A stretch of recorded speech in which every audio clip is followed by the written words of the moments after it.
Tentang sejarah perkembangan Islam di Jazirah Arab, nama Muhammad bin Abdul Wahhab menjadi salah satu tokoh yang paling berpengaruh. Ia dikenal sebagai ulama dan pembaharu yang menyerukan pemurnian ajaran Islam, serta berperan besar dalam penyebaran dakwah tauhid pada abad ke-18. Muhammad bin Abdul Wahhab lahir pada tahun 1703 di kota kecil Uyainah. Ayahnya adalah Abdul Wahhab. Beliau adalah seorang hakim dan ahli fikih.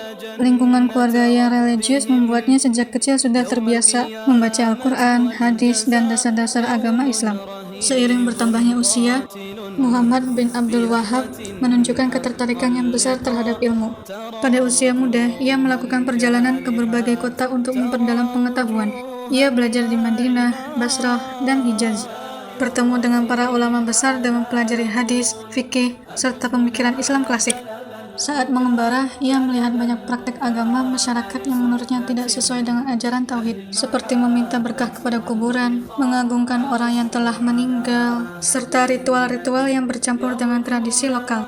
Hal ini membuatnya terdorong untuk menyerukan ajakan kembali kepada kemurnian ajaran Islam berdasarkan Al-Quran dan Sunnah. Pemikirannya sangat menekankan pentingnya tauhid, menolak syirik, dan menjauhi praktek keagamaan yang berlebihan. Ia kemudian menulis beberapa karya, dan yang paling terkenal adalah Kitab At-Tauhid, sebuah buku yang membahas konsep keesaan Allah secara sederhana dan tegas. Saat kembali ke kampung halamannya, dakwahnya mendapatkan respon beragam. Ada yang mendukung, namun tidak sedikit pula yang menolak, karena perubahan yang ia serukan dianggap mengguncangkan tradisi masyarakat. Pada tahun 1744, ia bertemu dengan Muhammad bin Saud, pemimpin Diriyah. Pertemuan ini melahirkan kerjasama besar antar pemimpin politik dan tokoh agama. Dari sinilah dakwahnya menyebar luas ke seluruh wilayah Najd dan menjadi fondasi berdirinya negara Saudi pertama. Kerjasama ini membuat gagasan pembaharuan Islam yang ia bawa berkembang pesat. Meskipun mendapat banyak pengikut, gerakannya juga sering menghadapi konflik dengan wilayah-wilayah lain yang tidak sepakat dengan ajarannya. Muhammad bin Abdul Wahhab wafat pada tahun 1792